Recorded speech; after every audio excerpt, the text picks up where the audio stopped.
دوسری حالت ہے مسند لہ کو معرفہ اور نکرہ۔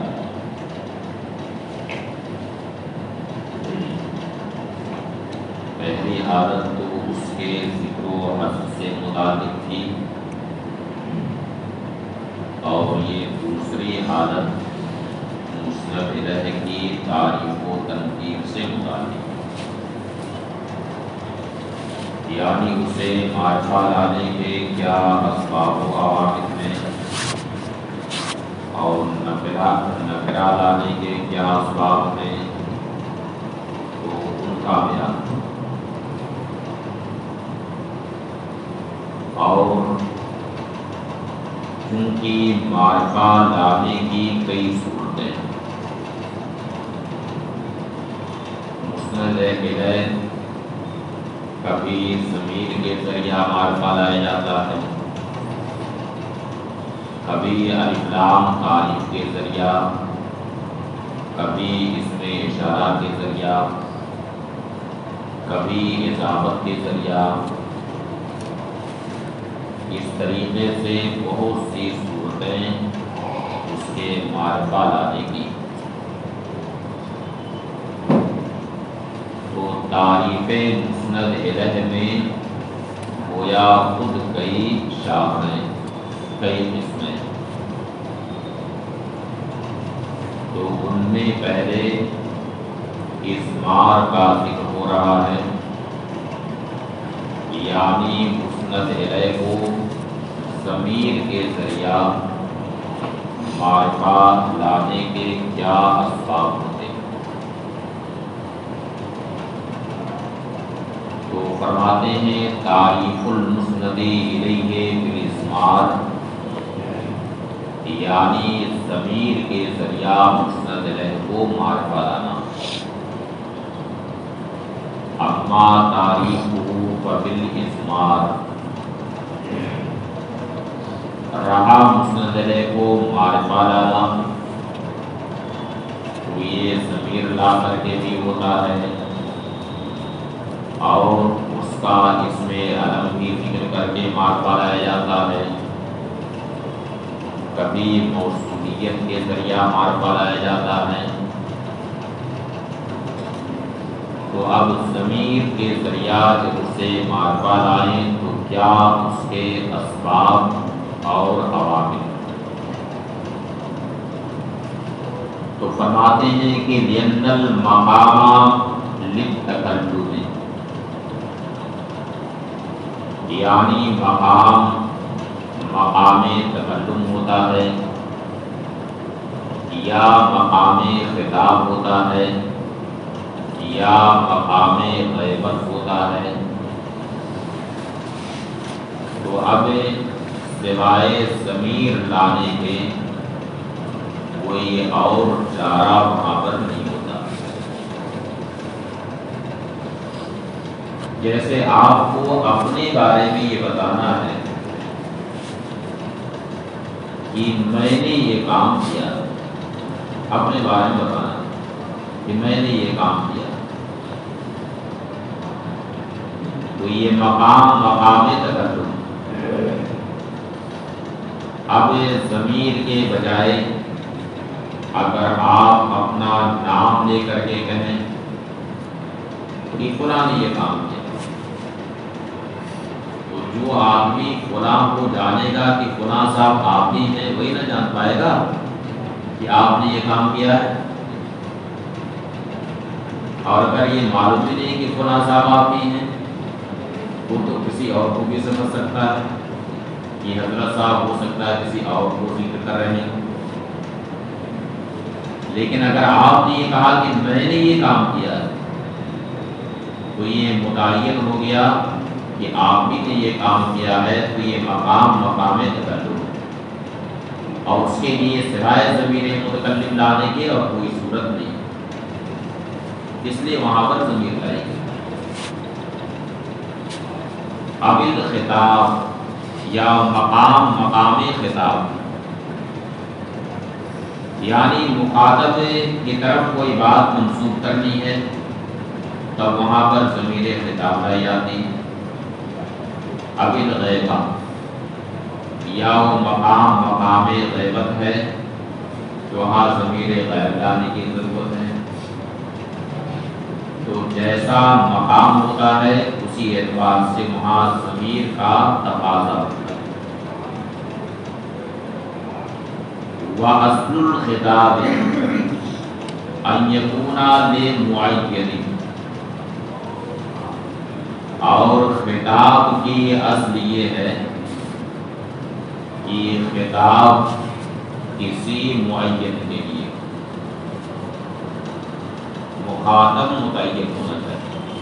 خطاب کی اصل یہ کہ جب یہ کہا جائے کہ آپ نے یہ کیا ہے تو وہاں پر مخاطب متعین ہونا چاہیے. اصل ہی. لیکن کبھی کبھی ایسا بھی ہوتا ہے کہ مخاطب وہاں متعین نہیں ہوتا، وہ خطاب غیر معین سے ہوتا، اور غیر معین سے خطاب اس وجہ سے ہوتا ہے کہ وہاں مقصد یہ ہوتا ہے کہ یہ خطاب کسی ایک آدمی کے ساتھ خاص نہیں ہے بلکہ ہر مخاطب کو یہ خطاب عام ہے. ہر مخاطب کو یہ خطاب عام ہے. جیسے یہ کہا کہ امتحان کے پرچے میں آپ کا جو سوال ٹکرا جاتا ہے، جس کو آپ ٹکروا دیتے ہیں، وہ بہت شاندار کرتے ہیں، اور جس کو آپ نہیں ٹکرواتے ہیں تو اس میں یا وہ اجتہاد کرتے ہیں کہ کچھ بھی لکھ دو اس کو مل جائے گا، یا پھر ایسے اس کو چھوڑ دیتے ہیں. تو اب یہاں پر آپ سے خطاب ہوا ہے تو یہ خطاب کسی معین کے لیے نہیں بلکہ غیر معین کے لیے، سب کے لیے ہے. تو اس لیے ہے تاکہ یہ خطاب سب کو عام رہے. اس کی مثال قرآن کریم کی آیت کریمہ سے لائی گئی ہے. وَلَوْ تَرَىٰ إِذِ الْمُجْرِمُونَ نَاكِسُو رُءُوسِهِمْ عِندَ رَبِّهِمْ، یعنی اگر تم دیکھتے جس وقت مجرمین اپنے رب کے حضور اپنے سر جھکائے ہوں گے. تو یہاں پہ وَلَوْ تَرَىٰ محل استشہاد ہے. وَلَوْ تَرَىٰ یہ ایک خاص خطاب، لیکن یہاں یہ خطاب ہر صاحب نظر کے لیے، یعنی قیامت کے دن مجرمین کی حالت ایسی ظاہر و باہر ہوگی کہ ان کی یہ حالت کسی پر مخفی نہیں ہوگی، سب لوگ اسے اپنی آنکھوں سے دیکھیں گے. تو یہاں پہ یہ خطاب غیر معین کے لیے، کیوں؟ اس وجہ سے کہ ایسا نہیں ہے کہ مجرمین کی حالت کسی ایک پر ظاہر ہو، بلکہ ان کی حالت ایسی ظاہر و باہر ہوگی کہ سارے اہل محشر اس بات کو دیکھیں. تو یہ خطاب غیر معین سے اسی لیے ہوا ہے تاکہ ہر مخاطب کو یہ خطاب عام ہو جائے. اور قرآن پاک بھی اس طرح سے بہت سے مقامات میں آئے.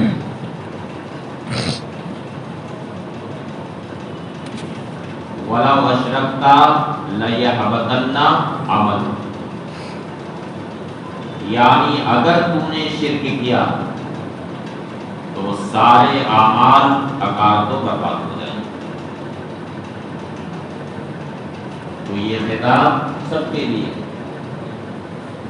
کہ کوئی بھی معاذ اللہ شرک کرے گا تو اس کے سارے اعمال برباد ہو جائیں.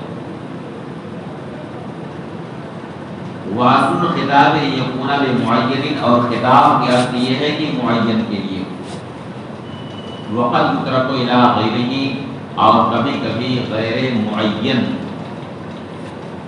کی طرف اسے پھیر دیا جاتا ہے تاکہ ہر مخاطب کو عام. جیسے وَلَوْ تَرَىٰ إِذِ الْمُجْرِمُونَ نَاكِسُو رُءُوسِهِمْ عِندَ رَبِّهِمْ، اے تناہت حالهم بالسرور، یعنی ان کی حالت انتہا درجے کی ظاہر ہوگی. ظاہر ہونے میں ان کی حالت اپنی انتہا کو پہنچی ہوگی. فلا یختص بها مخاطب، اس لیے اس کے ساتھ کوئی مخاطب خاص نہیں ہوگا. بات ختم ہوئی. تعریف المسند الیہ بالعالمیت، مسند الیہ کو عالمیت کے ذریعہ معرفہ لانا. وبالعالمیت لإحضارہ بعینہ فی ذہن السامع ابتداء باسم مختص بہ، عالمیت کے ذریعہ معرفہ اس وجہ سے لاتے ہیں کہ بعینہ مسند الیہ کو سامع کے ذہن میں حاضر کرنا ہوتا ہے. ایسے نام کے ذریعہ جو اسی کے ساتھ خاص، یعنی مخاطب کو یہ معلوم ہو کہ فلاں کا نام، فلاں کا اسم اعظم. اب اس کے سامنے جب وہ نام لیا جائے گا تو نام لیتے ہی مسند الیہ کی شخصیت مخاطب کے ذہن میں حاضر ہو جائے گی نا. اس کے برخلاف اگر اس کے لیے ضمیر لائی جائے یا اس میں اشارہ استعمال کیا جائے تو کوئی ضروری نہیں ہے کہ مخاطب کے ذہن میں مسند الیہ کی شخصیت آئے. لیکن اس کا نام اگر لے لیا اور اسی معلوم ہے کہ کس کا نام ہے تو نام لیتے ہی اس کے ساتھ مخاطب کے ذہن میں، سامع کے ذہن میں آ جائے گی. لإحضارہ بعینہ فی ذہن السامع، کہ بعینہ مسند الیہ کو سامع کے ذہن میں ابتداء حاضر کرنا ہے ایسے نام کے ذریعہ اسی کے ساتھ خاص. جیسے قل هو اللہ احد، اے محبوب فرما دو کہ وہ اللہ ہے، ایک ہے. تو اب یہاں اس میں جلالت کو لایا گیا کیونکہ ابتداء ہی سامع کے ذہن میں یہ حاضر کرنا ہے، یہ لانا ہے مخاطب سامع کے ذہن میں کہ اللہ ہے. کیونکہ اس میں جلالت یہ بس ذات واجب الوجود ہی کے ساتھ خاص، یہ کسی اور کا نام نہیں ہو سکتا. کیا خیال ہے؟ اس میں جلالت ذات واجب الوجود کے ساتھ خاص ہے. کسی کا بھی نام آپ نے نہیں سنا ہوگا کہ ذات واجب الوجود کے سوا کسی اور کا نام یہ ہو، آج تک آپ نے نہیں سنا. کیونکہ قرآن پاک میں ارشاد ہے کہ اللہ کا کوئی ہم نام نہیں. وہ آیت پڑھیے تو سورہ مریم میں ہے، سمیہ اس میں ہے. کیا حل تعلق لہو سمیہ؟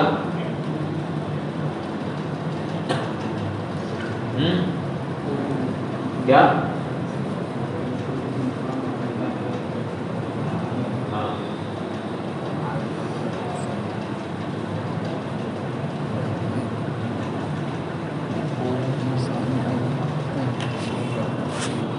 تو اب سامنے کے ذہن میں مسند الیہ کی ذات وہ حاضر ہو اور تعظیم یا علمیت کے ذریعہ مسند الیہ کو معرفہ لایا جاتا ہے. کس لیے؟ تعظیم کے لیے. یعنی جب کہ اس کا نام ایسا ہو کہ نام ہی سے اس کی عظمت ظاہر ہو. کیسے؟ نام ہی سے اس کی عظمت ظاہر ہو رہی. کیا مثال ہے اس کی؟ الصدیق جاء. جیسے الصدیق جاء یا ذهب. الصدیق جاء یا جاء الصدیق، یعنی صدیق آ گئے. یا کسی کا نام ہے صادق تو کہا کہ صادق آ گئے. اس نام ہوا ہے کہ نام ہی سے تعظیم ظاہر اور احانت یا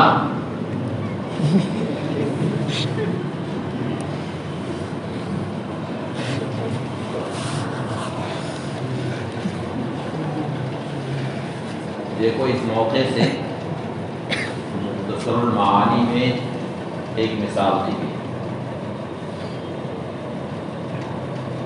اس مثال سے مجھے اتفاق نہیں. علامہ تفتازانی نے ایک مثال دی ہے یہاں تعظیم اور احانت کی. تو تعظیم والی تو ٹھیک ہے، لیکن احانت کی جو مثال دے دی ہے تو اس مثال سے مجھے تو اتفاق نہیں. اس کو سوء ادب ہے، آپ لوگ مت سمجھیے گا کہ بے ادبی کر رہے ہیں. علامہ تفتازانی نے اس موقع پر مثال دی ہے تعظیم کی کہ رکب علی، اور احانت کی مثال دی ہے حرب معاویہ.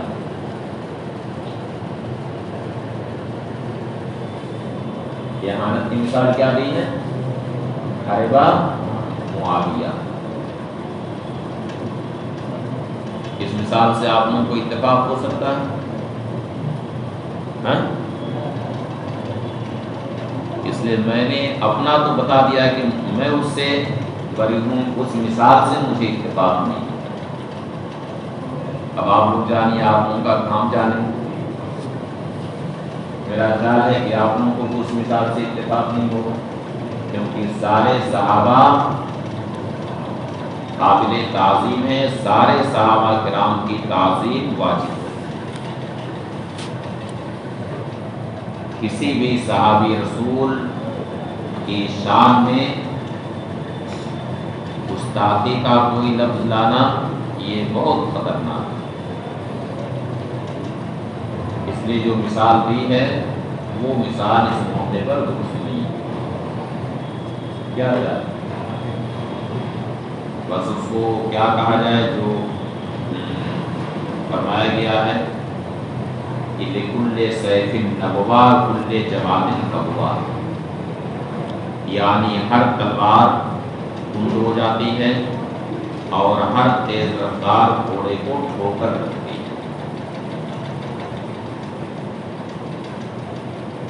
ہر تیز رفتار گھوڑے کو ٹھوکر لگتی ہے،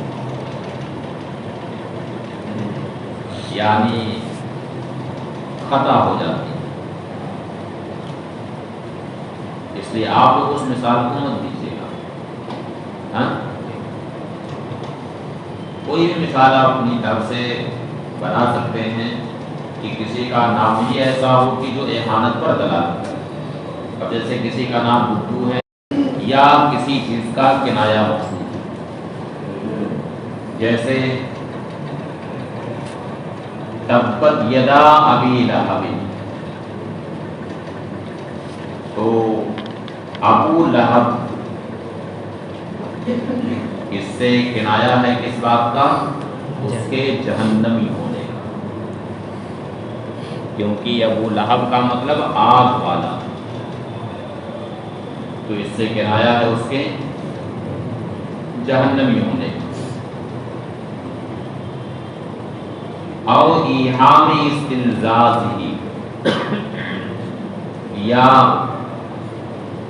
اس میں علم کے ذریعہ اسے معرفہ لایا گیا، یہ تصور دینے کے لیے کہ اس نام کے ذکر سے لذت ملتی ہے، دل کو سرور ملتا ہے، روح کو تازگی ملتی ہے. یہ نام ایسا کہ اس سے لذت کا ایہام حاصل ہے.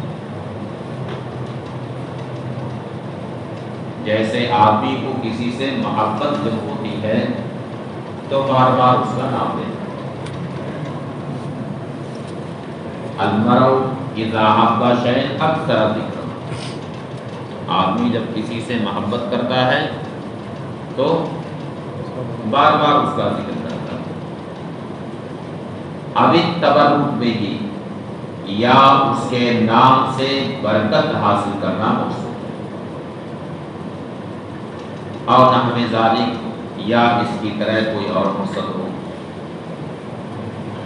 تعریف المسند الیہ بالموصولیت، مسند الیہ کو اس میں موصول کے ذریعہ معرفہ لانا، اس کے بھی کچھ اسباب اور دوائی ہیں.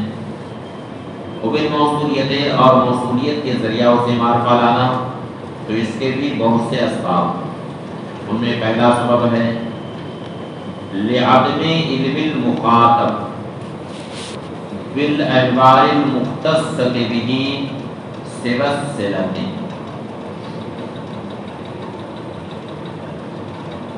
مخاطب کو مسند الیہ کے تعلق سے سوائے صلہ کے اور کوئی خاص معلومات نہیں. یعنی مسند الیہ کے احوال مخصوصہ میں سے سوائے صلہ کے اور کوئی علم نہیں. اس وقت اس کا ذکر کیسے ہوتا ہے؟ صلہ کے ساتھ، یہ اس میں موصول کے ساتھ ہوتا ہے.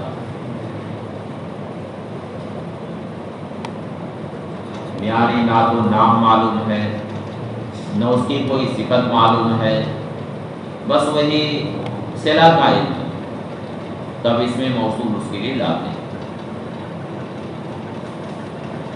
اب جیسے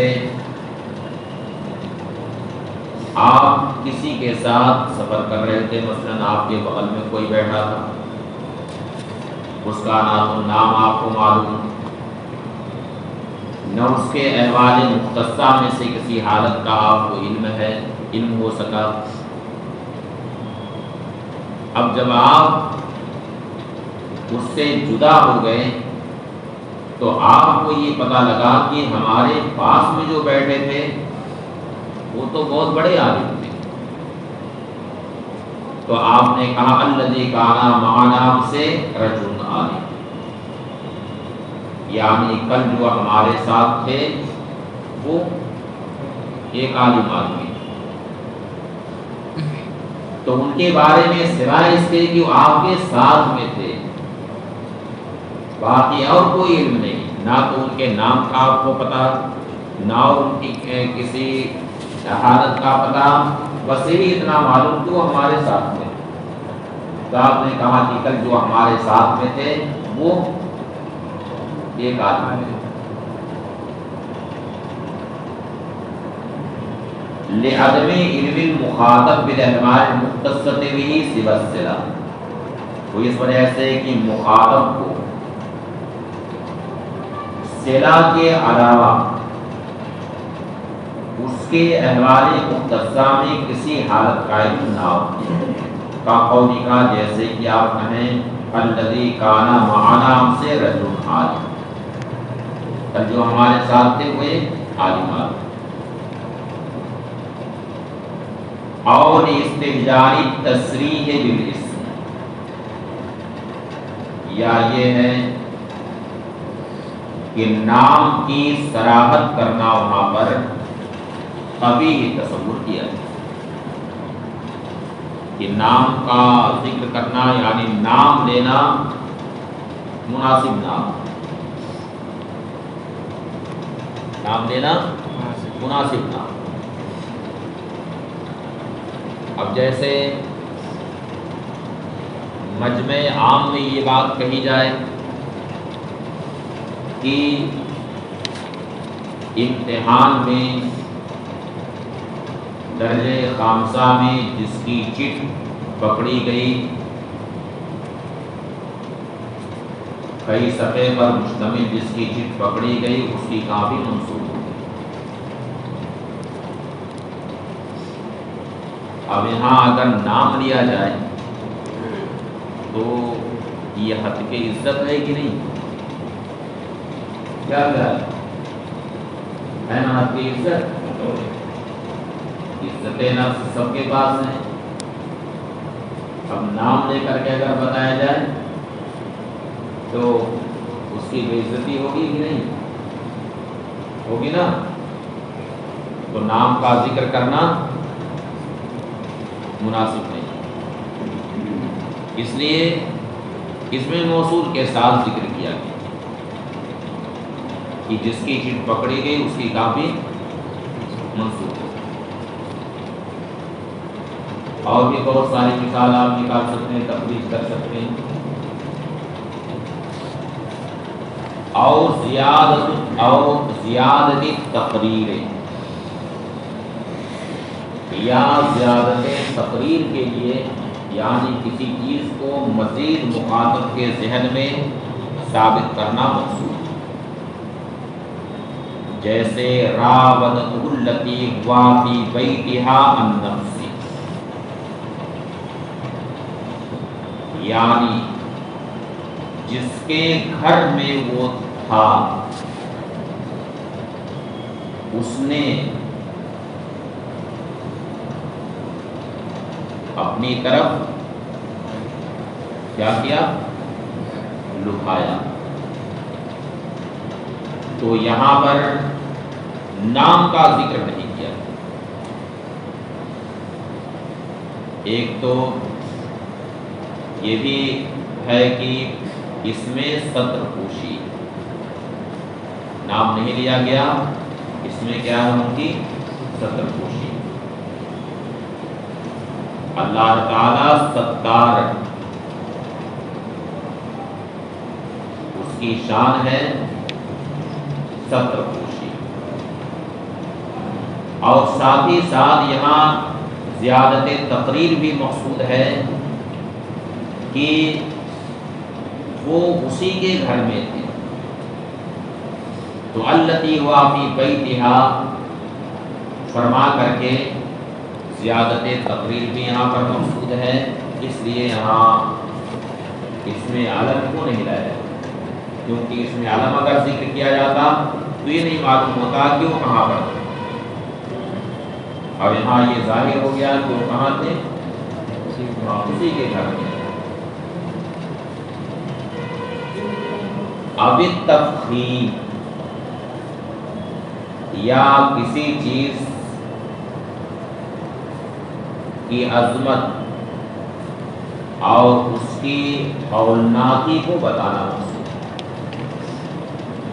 جیسے فغشیہم من الیم میں ما غشیہم، تو دریا نے انہیں ڈھانپ لیا جو ڈھانپا،